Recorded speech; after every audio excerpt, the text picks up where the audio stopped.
मंजिल तक पहुंचना है तो भीड़ से हटकर ही काम करना होगा। वैसे भी भीड़ हमेशा उस रास्ते पे चलती है जिस रास्ते पे चलना उसे आसान लगता है। इसका मतलब ये नहीं है कि भीड़ हमेशा सही रास्ते पे चलती है। और आज हम आपको अपने जिस मेहमान से मिलवाने जा रहे हैं, उन्होंने अपनी मंजिल तो तय की ही, साथ ही अपनी एक बेहतरीन पहचान बनाई, और न केवल बेहतरीन पहचान बनाई बल्कि कई ऐसे लोगों को मौका दिया अपनी पहचान बनाने का। और अब साथ ही साथ लेखन के माध्यम से समाज को एक दिशा भी प्रदान कर रहे हैं। तो आइए मिलकर स्वागत करते हैं हमारे आज के मेहमान का, जो कि वरिष्ठ साहित्यकार और रंगकर्मी हैं, डॉक्टर कैलाश चंद्र शर्मा जी का। सर, आपका बहुत बहुत स्वागत है। सभी लोगों का जयपुर दूरदर्शन में बुलाने के लिए मैं धन्यवाद ज्ञापित करता हूँ जी। और इस माध्यम से, इस मंच से हमारे बहुत सारे दर्शक और आज के जो संघर्ष कर रहे हैं युवा पीढ़ी है, बच्चे हैं, उन सबको कोई न कोई नया एक करने का मौका मिले जी। तो आप पूछिए, बहुत अच्छा मौका है जी। और दोस्तों, अगर आप अपने विचार इस मंच के माध्यम से रखना चाहते हैं तो आप हमें कॉल कर सकते हैं। हमारे फोन नंबर है 0141270409 और एक और नंबर है 0141270499। जी सर, जैसा कि आपकी जिंदगी का ये जो मुकाम है, बहुत कुछ आपने हासिल किया है, बहुत कुछ आपने लिखा है, लेकिन जिंदगी के हम उस मुकाम की बात करें जब हमारी जिंदगी बस शुरू ही होती है और बहुत खूबसूरत भी होती है। बचपन की हम बात करें तो सर, कहाँ आपका बचपन बीता? मेरा जन्म जयपुर जिले का मेड़ गांव है, महाभारतकालीन स्थान है विराटनगर, उससे 8 किलोमीटर दूर मेड़ है। वहां पर मेरा हुआ एक साधारण से परिवार में हुआ, कृषक परिवार में हुआ। और मेरे पिताजी वहाँ के मंदिर के महंत थे, श्री सियावर जी के मंदिर के महंत थे। और उस समय उनका बड़ा आदर किया जाता था, गुरुजनों का। जब मेरा 1957 में जन्म हुआ, तो असली जन्म तारीख तो मुझे याद नहीं है, लेकिन जब स्कूल गए तो कह देते थे कि भाई कितना क्या लिख दें, कि गुरुजी आप अपने हिसाब से लिख दो। तो उसी हिसाब से 19 जुलाई 1957 मेरी जन्म तिथि है। और वहीं मैं छोटे से गाँव में हुआ। वहाँ मेरे पिताजी मंदिर के महंत थे, तो वहाँ एक चौपाल सी लगती थी जहाँ शाम को भजन कीर्तन भी होते थे। तो वहाँ पे वो धार्मिक प्रवचन भी होते थे, रात को वो भजन करते थे। पूरी रात भर चलते थे, लगभग 9-10 बजे शुरू होते थे, सुबह तक भजन करते थे। तो वहाँ का जो वातावरण देखा, वहाँ बड़े बड़े लोग मिले, ऐसे जो भक्ति भाव के थे, जो सिद्धांत थे, चाहे गरीब थे, किसी भी जाति का था। वहाँ कोई जाति का भेदभाव नहीं होता था। धर्म संप्रदाय ये कुछ नहीं माना जाता था। भगवान के दरबार में गुरुजी कहा करते थे, भगवान के दरबार में न कोई जाति होती है न और होता है। तो ऐसे आख्यान सुनने को मिले जब छोटे से थे, छोटे बच्चे थे। और संगीत का भी वहीं से थोड़ा सा संगीत का श्रवण रहा। और गाँव में जब रामलीला आती थी, मंडलियां होती थी, मनोहर गिरिराज की मंडली होती थी, तो वो साल में एक बार नाटक करने आते थे। तो इतना करेज होता था। औरतें तो अपना पीढ़ा ले जाके, और जहाँ वहाँ धर्मशाला में होता था तो वहाँ पीढ़ा ले जाती थी औरतें, अपना अपना घर से पीढ़ा ले जाती थी, छोटा सा उस पर बैठती थी। और बच्चे वगैरह देख रहे हैं और अभिनय कर रहे हैं। रूप वसंत, सरवर नीर, अमर सिंह राठौड़, इस तरह के, राजा भर्तरी, इस तरह के नाटकों का मंचन होता था। पारसी नाटक मंडलियां होती थी। तो हम नहीं जानते थे नाटक पारसी क्या होता है, ये क्या होता है। वो तो आगे जाके पढ़ा हमने, जब डीलिट किया उसमें पढ़ा। लेकिन वो वातावरण मन मस्तिष्क पर रहा, और वहाँ का वातावरण आगे तक आपके आगे तक छाया वही रहा। और क्योंकि उस समय गाँव में कोई मार्ग निर्देशन नहीं होता था, आपको क्या पढ़ना है, कैरियर क्या होता है, कोचिंग सेंटर तो होते ही नहीं थे उस समय। तो जैसा पिताजी ने कहा कि भाई जो तेरे को करना है वो कर ले। तो श्री राम प्रवेश का संस्कृत विद्यालय है गांव में, वहां मैं 8वीं तक पढ़ा। संस्कृत का स्कूल था उस समय, संस्कृत का बड़ा वर्चस्व था। हर आदमी के मन में एक भावना थी श्रद्धा की, संस्कृत भाषा के प्रति। तो वहां मैं 8वीं तक पढ़ा संस्कृत मीडियम से। तो वो मेरा आधार है। वहाँ के गुरुजन हैं, उनका एक लगाव भी होता था विद्यार्थियों को। कोई स्कूल का टाइम नहीं होता था, वो अपने स्कूल के समय के पश्चात भी उनको सिखाते थे, पढ़ाते थे। अगर गांव में कोई बदमाशी करता हुआ मिल गया तो वो वहां भी किसी को डांट भी सकते थे। उनके घरों पे टीचर्स का न जाना था। जी बिल्कुल सर। और जो बचपन की सीख होती है, पढ़ाई होती है, माँ बाप जो हमें सिखाते हैं वो तो हमें उम्र याद रहता है। ये तो रही पढ़ाई की बात, लेकिन समय बदलता है, लोग बदलते हैं, तो उसी समय के अनुसार बचपन तब भी था, आज भी है, लेकिन दोनों बचपन में आज थोड़ा फर्क हो गया है। बच्चे तो बहुत ज्यादा फोन में खो गए। उस समय की शरारतें अलग हुआ करती थी, खेल अलग हुआ करते थे। तो कैसा रहता था उस समय का माहौल? उस समय की जो चीजें हैं वो आज से जिन्होंने देखा है वो तो ये चाहते हैं कि वही समय रहे, बदले नहीं। लेकिन पहले गिल्ली डंडा होता था, सितोलिया होता था, गुलाम डंडा होता था, ऐसे टांग के नीचे से फेंक दिया और ऊपर जाके पेड़ पे चढ़ गए। ऐसे ऐसे खेल होते थे। रस्साकसी का खेल होता था, ये सारे खेल थे। और वो गोला फेंकने का खेल होता था, गोला फेंका, और पहिया बनने का। तो दो लड़के होते थे, पहिया बन जाते थे। तो उस समय जब मैं यहाँ कॉमर्स कॉलेज में आया, कॉमर्स कॉलेज में 1978 में बीकॉम किया मैंने। उस समय वहाँ के नेहरू गार्डन पास में है, वहाँ हम जाते थे। तो मेरे एक मित्र हैं डॉक्टर जुगल किशोर जी गुप्ता, वो भी संस्कृत से आए थे। मैं भी नॉन कॉमर्स था, आर्ट से आया था। तो एक सेक्शन होता था वहाँ नॉन कॉमर्स वालों के लिए बीकॉम में एडिशनल, वो पढ़ने जाते थे। हमारी दोस्ती हो गई। तो उन्होंने, वो भी गांव के वातावरण के थे, उसको ग्रामीण संस्कृति को पसंद करने वाले थे। ये खेल की जो बात कर रहे हैं आप, पुराने खेलों में, नए खेलों में, तो उन्होंने कहा कि अपन पहिया बनते हैं। तो नेहरू गार्डन में पहली बार जिंदगी में पहिया, क्योंकि मेरे गांव में पहिया बनने का नहीं होता था, लेकिन थोड़ा थोड़ा फर्क पड़ता। पहिया बन के और गुड़मुड़ ऐसे करके। तो आज भी मुझे याद है। अब वो भी रिटायर हो गए हैं, भगवान की भक्ति में लगे हुए हैं, मैं भी रिटायर हो गया, लेकिन मेरे मन में ये है कि पहिया फिर बनूं मैं। और वो पहिया बनने की जो कला है वो आज की हर पीढ़ी सीखे। और ये नहीं है, पीढ़ी बदली है। आज उन खेलों की जगह ये आपके आ गए आईपैड के, है ना, ऐसे खेल आ गए। छोटे छोटे से बच्चे 3-3, 4-4 साल के हैं तो आईपैड में। मेरी पोती है आना, 4 साल की है, वो भी उसमें देखती है। मेरी दोई थी है, वो भी आईपैड में देखते हैं। और आज के माँ बाप जो है, क्योंकि सब व्यस्त होते हैं, कई कामकाजी महिलाएं होती हैं, तो दोनों मतलब पति पत्नी नौकरी पे चले जाते हैं, बच्चे को संभाले कौन? तो वो आईपैड के वर्ष में छोड़ दे, वो उसमें देख रहा है। तो वो खेल उसको दिखेंगे नहीं। बिल्कुल। तो वो साहित्यकारों का दायित्व है, पुरानी पीढ़ी का दायित्व है कि हम ये नहीं कह सकते कि साहब नहीं, आज की पीढ़ी नहीं सीख रही, ये नहीं है, या पुरानी बैकवर्ड थी। ऐसा नहीं है। पुरानी पीढ़ी में, पुराने खेलों में श्रम भी था। बिल्कुल। अभी जो एक पिक्चर बनी थी, वो हरियाणा की 2 बहनें हैं, फोगाट बहनें हैं, उन्होंने देखो वहाँ गांव के वातावरण से करके और अंतर्राष्ट्रीय स्तर पे अपनी पहचान स्थापित की है। वही परंपरागत खेल। आपने बचपन की बात की, अब अगर शिक्षा की बात करें, शिक्षा का सफर आपका कैसा रहा? जैसे हमने सुना है कि आपने बीकॉम किया, एमकॉम किया, फिर आपने एकदम चेंज कर दिया, फिर आप पीएचडी हिंदी साहित्य में आ गए, फिर डीलिट तक। तो ये सफर आपका और इस तरह से चेंज कैसे आया? देखिए, ऐसा रहा कि कोई मार्गनिर्देशन था नहीं। गांव से हम आए तो साइंस बायोलॉजी ले ली, शायद वो किताबों में कम मिलेगा आपको। साइंस बायोलॉजी ले ली साफरा में, वहाँ फर्स्ट डिवीजन से पास हुए। बहुत बढ़िया। तो एक डॉक्टर बनने का चलन था उस समय। साइंस बायोलॉजी को बहुत बड़ा माना जाता। बिल्कुल। तो हम संस्कृत के विद्यार्थी साइंस बायोलॉजी में गए, वहाँ फर्स्ट डिवीजन पास भी हो गए, लेकिन वहाँ साहित्य नहीं था। फिर मैं वहाँ क्या हुआ कि मतलब मेरा को ऐसा लगा कि ये सब्जेक्ट ठीक नहीं है, और परिवार की स्थिति भी, कोई आर्थिक स्थिति अच्छी नहीं थी। तो मेरे पिताजी ने मेरे को और मेरे भाई को कलकत्ता में एक कैंटीन में काम करने के लिए भेज दिया। 100 रुपए महीना और रोटी कपड़ा, साल में एक बार आने का किराया फ्री। तो वहां हम दोनों भाई चले गए और पढ़ाई छोड़ करके वहां मेरा मन विद्रोह कर बैठा।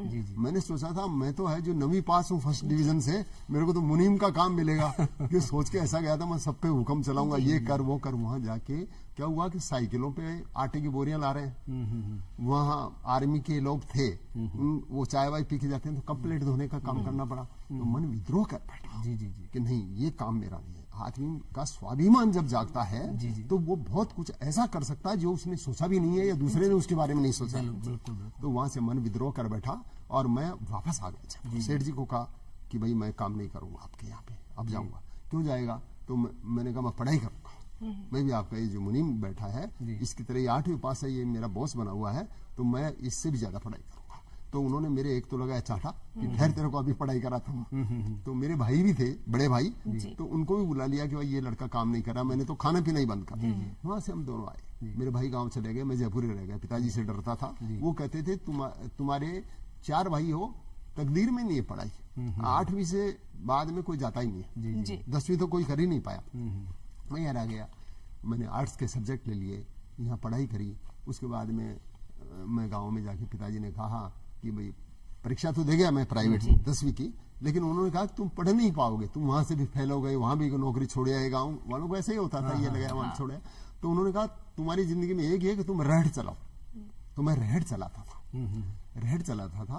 तो वो स्मृतियां अब तक हैं मेरे मन मस्तिष्क में। और बाद में डॉक्टर गोविंद राम जी वर्मा है जो कॉमर्स कॉलेज के प्रिंसिपल रहे, हेड रहे, वो मेरे पिताजी ने उनको मार्गदर्शन दिया था। मंदिर के महंत थे, तो आते रहते थे, गांव के बहुत सारे लोग आते थे। तो अपने जीवन में कामयाब रहे, तो वो एक गुरु मानते हुए उनके पास आते रहते। उन्होंने कहा वो लड़का क्या कर रहा है, कि वो रेहड़ चला रहा है, पढ़ाई तो नालायक करता नहीं। तो मेरे को बुलाया उन्होंने कहा कि आप जयपुर आना, मैं ये ऐसा करता हूँ, वहाँ लेक्चरर हूँ कॉमर्स कॉलेज में, और मैं आपको गाइडेंस दूंगा, आप कॉमर्स चेंज करवा दूंगा। तो फिर वो मैंने फिर बीकॉम करवाया उन्होंने मेरे को। फिर मैं एमकॉम किया, मैंने एलएलबी किया, diploma in labour law and personal management किया। लेकिन मेरा मन जो है वो मेरा नहीं लगा उसमें। जी बिल्कुल सर, मैं यही आपसे जानना चाहती थी कि ये ना आपने पढ़ाई की, बैंक में आपने सर्विस की, गवर्नमेंट की, लेकिन ऐसे में आपको जो बचपन से शौक था वो तो था लेखन का, और जब आप जॉब कर रहे हो वो आपकी आर्थिक व्यवस्था को सुटेड करने के लिए बहुत जरूरी है कि पैसा होना बहुत जरूरी है। शौक अपनी जगह होता है, लेकिन जब आप काम कर रहे थे और मन में कहीं ना कहीं ये था कि मुझे लेखन का काम करना है, मुझे साहित्य की तरफ जाना है, तो उस समय किस तरीके से आप खुद को मैनेज करते थे, किस तरीके से साहित्य के लिए समय निकालते थे? देखिए ऐसा था, जब आदमी की इच्छा होती है, अभिरुचि, तो वो अपनी अभिरुचि के अनुसार काम करने का समय कभी भी निकाल लेता है। तो बैंक की नौकरी थी, 10 से 5 थी, 10 से 6 थी या 10 से 8 थी। जब अधिकारी हो गए तो 9 बजे भी थी, सुबह भी है। लेकिन जब मुझे लगता था कि मैं स्ट्रेस में हूँ या तनाव आ गया या काम में थक गए, तब जाके साहित्य याद आता। अरे वाह। तो जब मैंने कविताओं से लिखना शुरू किया शुरू में, और चलिए बातचीत चल रही तो शायद नहीं हो, तो मैं मेरी कविता एक जो मुझे पसंद है, जो मेरे जीवन का निचोड़ है, उसमें आपकी बहुत सारी उसका मतलब प्रश्नों का जवाब उसमें मिल जाएगा। एक मेरी कविता है पथ के राही। वो कोई कविता नहीं है, मतलब मेरे जीवन का ही निचोड़ है।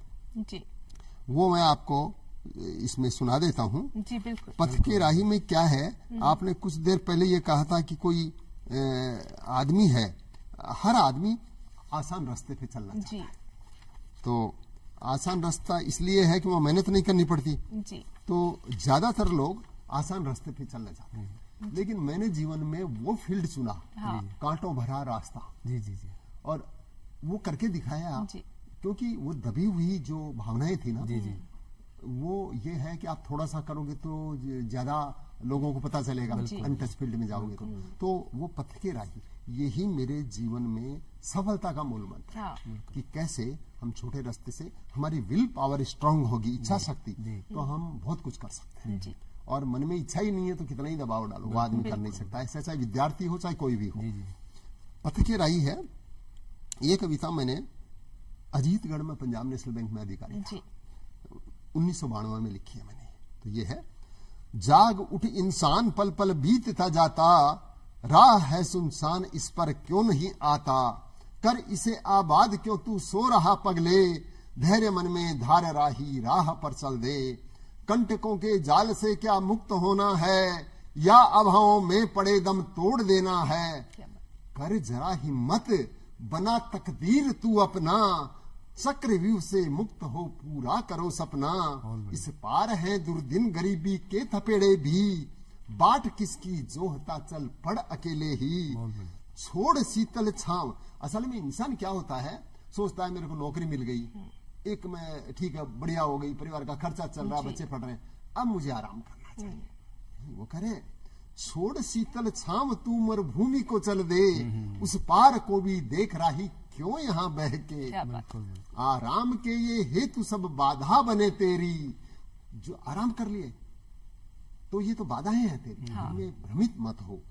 आराम के ये हेतु सब बाधा बने तेरी, लक्ष्य पथ तुझको बुलाता क्यों करे देरी, इस कटीले मार्ग को जो पार तू कर ले, जिंदगी का ले मजा फिर खूब जी भर के, आमोद भी दू ना वहां सुख स्वर्ग के सब भी, सोच से भी बाहर के रस जा वहां पर पी, कस कमर चल दे अभी क्यों देर करता रे, बीत जाए क्षण नहीं कुछ उठ अभी चल दे, उठ अभी चल दे, उठ अभी चल दे।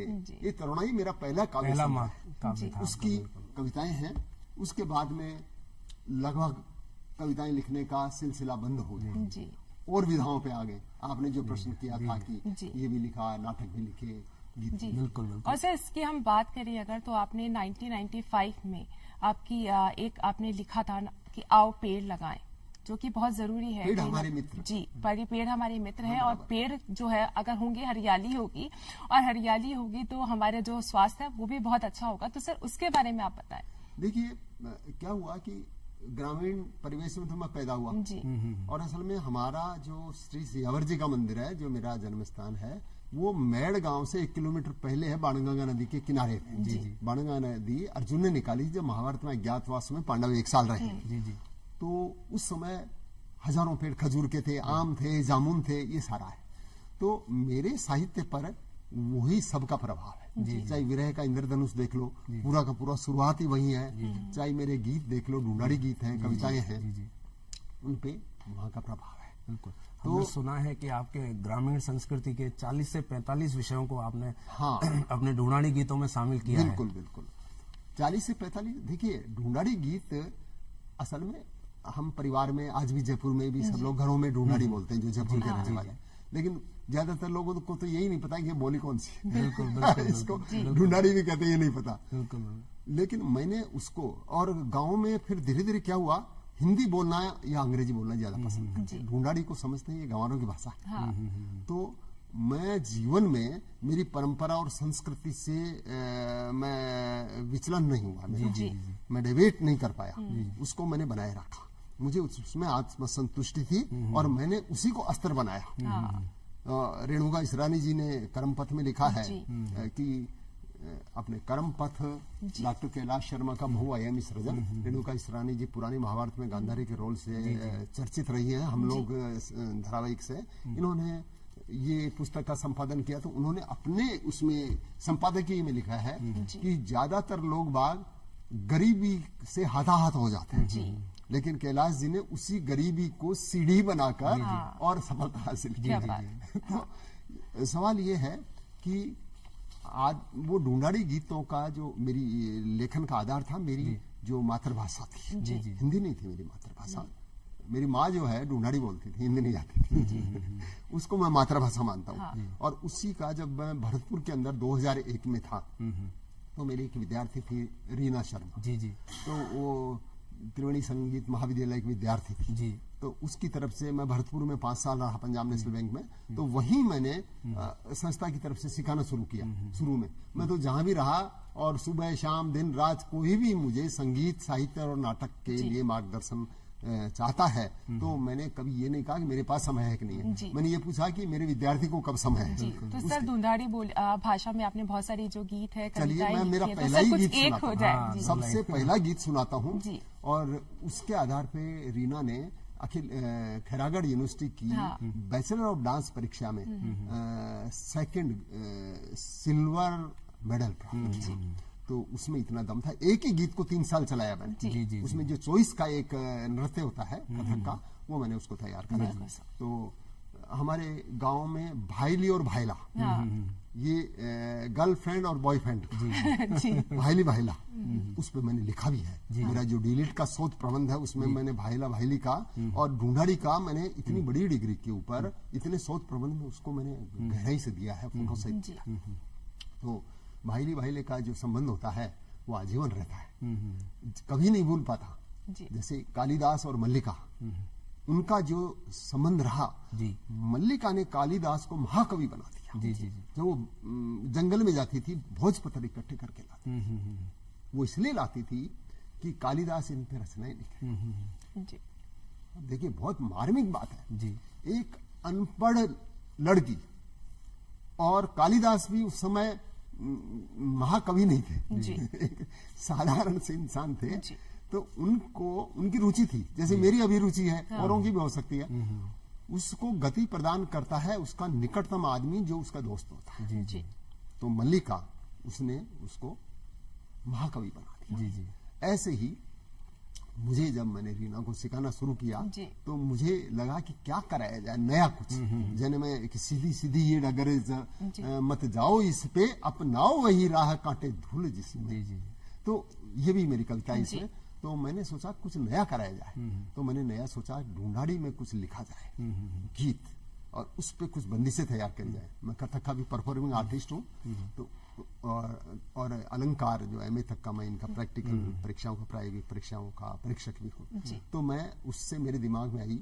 और संगीत का तो मैंने जब बचपन से देखा था, तो जब मैं मेरे विद्यार्थियों को सिखाता हूँ तो मुझे न तबले की जरूरत है न उसकी स्वर की जरूरत है, सुर की। मैं उनको इस वो रचना ही कुछ ऐसी होती है कि पहले सिर में थोड़ा दर्द होता है, फिर कोई सृजन होता है, तो धुन पहले बनती है उसकी। मात्राओं में कोई कमी नहीं होती, और बाद में चाहे तबले पे चाहे हारमोनियम पे करल कोई वो नहीं। तो मैंने पहला गीत लिखा टर्रे। तो टर्रे के नाम से भेड़ बकरी चराते हैं। गांव का पृष्ठभूमि मेरे गांव की है। एक लड़का है, किशोर वय के हैं, 14-15 साल के। तो उनमें प्रेम कैसे उपजता है, ये एक यथार्थ है, कल्पना ही नहीं है। बिल्कुल। तो वो भेड़ बकरी, लड़के के पास तो भेड़ है, उनको बोलते हैं ललडी।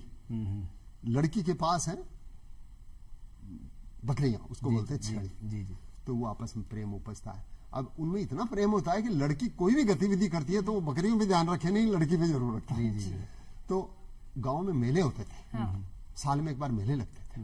तो मेले है ऐसे पर्व है जहाँ मिलने जुलने का एक मौका मिलता है, आमोद प्रमोद का वो रहता है। किसान फसल निकालते हैं तो उसके बाद में वहां जाके रिलैक्सेशन मिलता है, उनको थोड़ा राहत मिलती है। शादियां मेलों में हो जाती है वहां पे।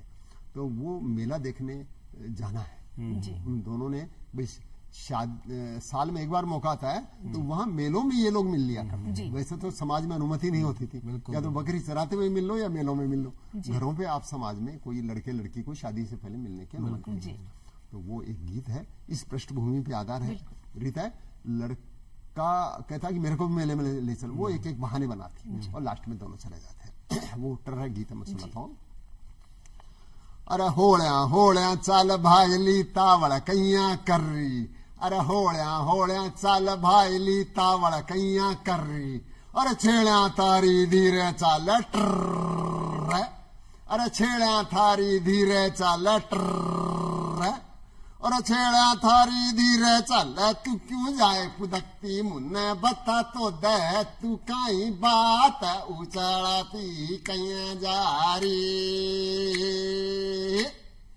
टोके क्यों डाकीड़ा मुन्ने तेरो काई लेरी, अरे टोके क्यों डाकीड़ा मुन्ने तेरो काई लेरी, अरे मेरो मन खैया भी उछड़े ट्र, अरे मेरो मन खैया भी उछड़े ट्र, अरे मेरो मन खैया भी उछड़े, तू क्यों मेरो बहरी तूने काई, मैं बताऊं मन की बात भर तारीख मेड़ जारी, अरे थारी ललड्या कुण लियावे गो मारी छेड़ा साथ, अरे थारी ललड्या कुण लियावे गो मारी छेड़ा साथ, अरे मारी भाईल्या बाट देख री ट्र, अरे मारी भाईल्या बाट देख री ट्र, अरे मारी भाईल्या बाट देख री मुने अब जा बाद खाई लुगाया मैं ले गो पर साध भर तारिका मेला में, छोरा छापरा मेला में कुछ माद करेंगा भाया, अरे छोरा छापरा मेला में कुछ माद करेंगा भाया, अरे भीड़ बड़क को हट जा बाद टर, अरे भीड़ बड़क को हट जा बाद टर, अरे भीड़ बड़क को हट जा बाद पाछा दोनों चला मैं भी चालूंगो था वाली सात बार तारिका मेला में, $7 डॉलर हिंदा मैं बैठांगा आपा दोनी, $7 हिंदा मैं बैठांगा आपा दोनी, अरे ऊपर से नीचे आता डर ट्र, अरे ऊपर से नीचे आता डर ट्र, अरे ऊपर से नीचा आता डर लागे गो तूने कोनी तूने दिलाऊ चूटी लो बिंदी ठीक चाल बाद मेला में। सर्कस भी देखूंगी मैं तो शरबत भी पीऊंगी, सर्कस भी देखूंगी मैं तो शरबत भी पीऊंगी। अरे पाउडर काजल टिक्की बिंदी ट्र, पाउडर काजल टिक्की बिंदी ट्र, अरे पाउडर काजल टिक्की बिंदी सारी चीजा लूंगी अब तो चालूंगी था वाली 7 12 तारीख का मेला में।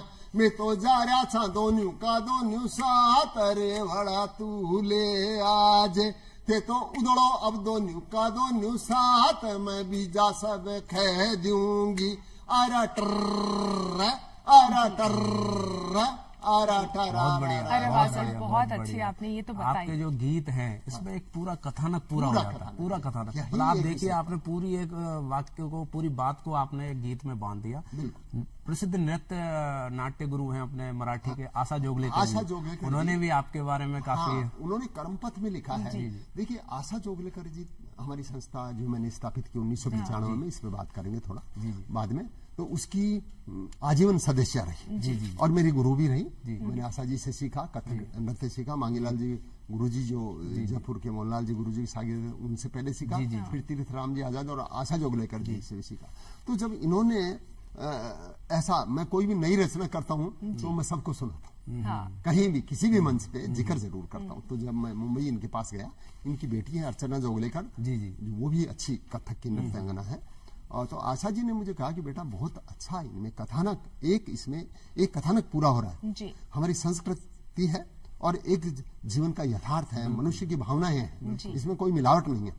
तो उन्होंने लिखा, टॉपिक है डॉक्टर कैलाश चंद्र शर्मा के ढूंढाड़ी गीतों में का नृत्य एवं नाट्य पक्ष। तो वो है और उनके मार्ग निर्देशन से मैंने रीना को करवाया था। क्योंकि मुझे उन्होंने हौसला दिया कि ऐसा कर सकते हैं बंदिश का, और कुछ गाइडेंस भी दिया उन्होंने कि हाँ ये थोड़ा फिट करना है, यहाँ ये आमद फिट करनी है, इस तरह से। तो गुरुओं का आशीर्वाद रहा और मराठी लोगों का बहुत आपके संगीत, हमारा जो विभाग है राजस्थान विश्वविद्यालय का, उसके ऊपर भी आपकी पीएचडी हुई है। असल में देखिए बात ऐसी है कि घर का जोगी जोगनार आन गांव को सिद्ध, ये एक कहावत है जी। मतलब मैं लिखता था, शौकिया लिखता था जी। और उसको मैं छपने के लिए नहीं लिखता था जी।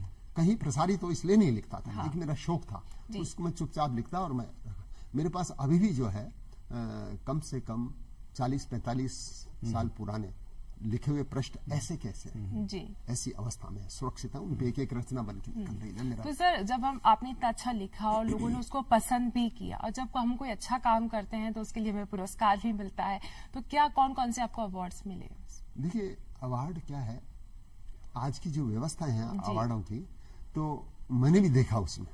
जैसे इफ्जा है, इंडियन फार्मर्स जर्नलिस्ट एसोसिएशन, उन्होंने मुझे उनका राष्ट्रीय पुरस्कार दिया डॉक्टर बलराम जाखड़ साहब के हाथों, दिल्ली में, बहुत बढ़िया। उसके अलावा जलगांव की एक संस्था, उन्होंने पुरस्कृत किया।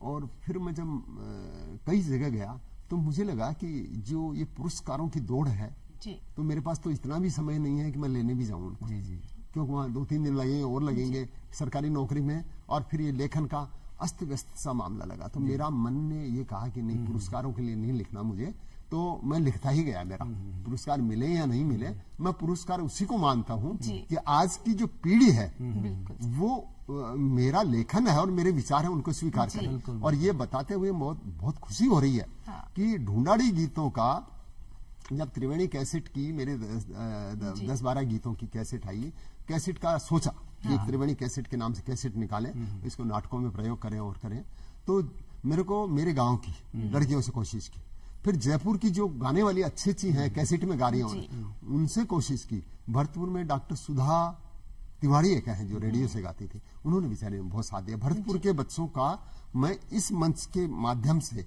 भरतपुर के बच्चों का और उनके अभिभावकों का धन्यवाद ज्ञापित करता हूं कि मैं 5 साल वहां रहा और संगीत के मामले में और नृत्य के मामले में सबसे ज्यादा काम ही भरतपुर में रह करके किया। वहां के बच्चों में बहुत प्रतिभा है।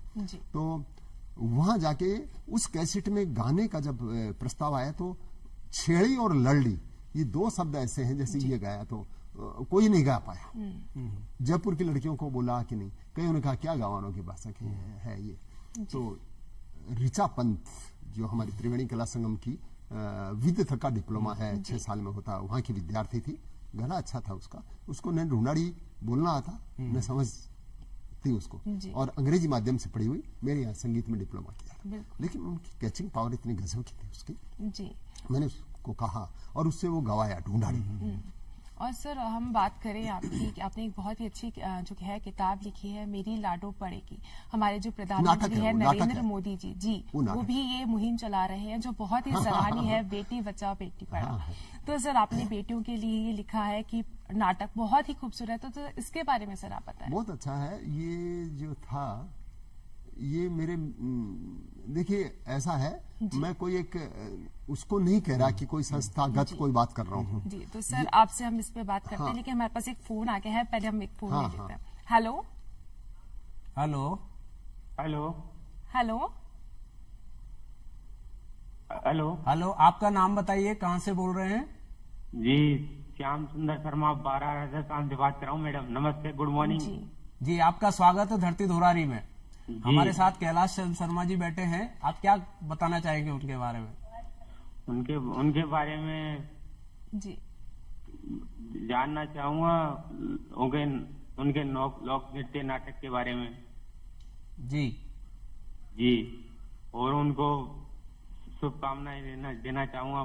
बहुत देखिए जी जी जी हाँ, मैं बताता हूँ आपको सर, मेरा लोक नृत्य और लोक नाटक, जो नाटक सारे 22 नाटक हैं, उनमें लोक नाटकों से मिली प्रेरणा है। मैंने गांव में जो देखा, बचपन में देखा, किसान हल चला रहा है, कोई छाछ राबड़ी की वो कुल्हड़ी लेके जा रहा है ना, कोई खेत में हल जोत रहा है, वही सारे मेरे नाटकों के विषय हैं। जैसे मैंने जो अभी महावत नाटक था मेरा, महावत में तो बेहतरीन, अभी वर्तमान व्यवस्थाएं बदल गई हैं गांवों में, तो जैसे किसी की जमीन पे कोई कब्जा कर रहा है, वो हल चलाना जाता, ओरिजिनल मालिक उसकी पिटाई कर रहे हैं, तो वही मैंने लिखा महावत में। और उसको मैं आपको वो बताना चाह रहा था कि आज की पीढ़ी बहुत लाइक कर रही है। आज के जो इंग्लिश मीडियम बच्चे पढ़ रहे हैं, हाई प्रोफाइल के लोग हैं, वो गांव की तरफ जाने का उनका रुख हो रहा है। चाहे फार्म हाउस बना के जाएं, चाहे वहां खाना खाने के लिए बड़े बड़े होटलों में जाएं, होटल भी गांव में बन रहे हैं आजकल, तो वो बन रहा है। तो मैंने उसमें गीत लिखा था मेरा, कोने चाल बद्या हाड़ा ने फत्या सुने ले, कोने चाल बद्या हाड़ा ने फत्या सुने ले, टांट फोड़ांगा रे टांट फोड़ांगा, तेरा मालिक ने कह दीजिए मैं टांट फोड़ांगा। इस तरह के वो लिखे हैं, मैंने गीत लिखे हैं, उनका मेरी इसमें महावत में प्रयोग किया सर। तो इस तरह का है। और इस मंच से मैं कहना चाहूंगा कि जो भी गांव में किसी को प्रतिभा है और उसको मंच नहीं मिल रहा है, वो मेरे से संपर्क करें, जयपुर दूरदर्शन के इन्हीं नंबरों पे संपर्क करें, ये नंबर देंगे मेरा, और मैं उनके लिए दूरदर्शन से भी निवेदन करूंगा कि हमारी ऐसी प्रतिभाओं को मौका दिया जाए यहाँ पे, और जो मेरे से हो सकता है मैं करूंगा। तो आपका बहुत बहुत धन्यवाद कि आपने फोन किया है। बहुत बहुत धन्यवाद। और सर आप हमसे जुड़े इसके लिए आपका बहुत बहुत धन्यवाद। जी सर, जैसा कि हम आपसे बात कर रहे थे कि आपने नाटक लिखा मेरी लाडो, मेरी लाडो पड़ेगी, और इसके साथ ही आपने बताया कि आप उन लोगों को मौका देते हैं जिनको कहीं मौका ना मिले, आप उनको, और प्रतिभा है उनके अंदर कुछ करने की, तो उनको भी आप मौका देते हैं। तो इस रंगमंच के माध्यम से किस तरीके से इसकी शुरुआत हुई? देखिए ऐसा हुआ कि जब हमने 1900 मुझे जब मैं गया तो मुझे कई जगह मौका नहीं मिला, क्योंकि देखा कि जो बहुत सीनियर्स हैं, पहली बात तो हिम्मत ही नहीं करेगी उनके चलते हुए रिसर्च में जाने की। तो मुझे लगा कि मुझे क्या करना चाहिए, मेरे जैसे बहुत सारे लोग हैं ऐसे। तो 1995 में त्रिवेणी कला संगम की स्थापना की हमने। उसका उद्देश्य ये था कि जिनको मौका नहीं मिला लेकिन प्रतिभा है, उनको हम प्रस्तुति का अवसर देंगे और बाकी को नहीं देंगे। तो हमने संस्था से बड़े बड़े लोगों के प्रोग्राम नहीं कराए थे, हमने अपने ही बच्चे तैयार किए, उनको देखा, और उसमें ये भी देखा, जैसे महेंद्र सिंह राठौड़ एक लड़का था, मेरा नाटक है आधुनिक हम लोग, बहुत सारे शो हुए उसके, पूरे देश में हुए हैं। तो उसमें हम ऐसे बातचीत कर रहे थे कि भाई ये रोल किसको देंगे, रविंद्र मंच पे बैठे बैठे ये किसको देंगे। तो सबने कहा साहब जी मेरे को दे। बिल्कुल सर। और सर जाते जाते मैं बस बहुत ही कम समय है अच्छा, हमारे पास, तो संक्षेप में आपसे सिर्फ यही जानना चाहूंगी कि यूथ को क्या मैसेज आप देना चाहेंगे कि ढूंढारी बोली जिसको आप आगे बढ़ाना चाहते हैं, ग्रामीण परिवेश को आप आगे बढ़ाना चाहते हैं, तो बस चंद लाइनों में आप उनको क्या मैसेज देना चाहेंगे? देखिए, उनको यही मैसेज देना चाहूंगा कि देखा दाखी की भावना में मत रहिए, जी वही करें जो आपका मन कहता है, जी और मन से निकली हुई बात जो है सटीक लागू होगी। और हमारी जो अभिरुचियां हैं, जी जो कलात्मक अभिरुचियां आप में हैं, कहीं संकोच मत करिए, चाहे मानना है, चाहे गोबर से घर को लीपना है, तो उसमें संकोच मत करिए, इसको सीखिए, अपनी परंपरा और संस्कृति को, बुजुर्गों का सम्मान करिए। अगर किसी में कोई कला है, उसको लेना है तो नम्रता के साथ लें और जीवन में बहुत आगे जी। और सर आप हमारी धरती दोरारी के इस मंच पे आए और हमें अपने जीवन के बारे में इतनी अच्छी जानकारी दी, इतनी सुंदर कविताएं हमको सुनाई, गीत सुनाए, उसके लिए आपका बहुत बहुत शुक्रिया। चलिए, धन्यवाद। और दूरदर्शन, जयपुर दूरदर्शन का भी बहुत बहुत शुक्रिया। जी। और दोस्तों अब समय हो गया है आपसे इजाजत लेने का, अगले किसी अंक में फिर आपसे मुलाकात होगी, तब तक के लिए दीजिए इजाजत राधिका को, कोमल कौशिक को। और मैं नमस्कार आप सभी लोगों का कि आपने देखा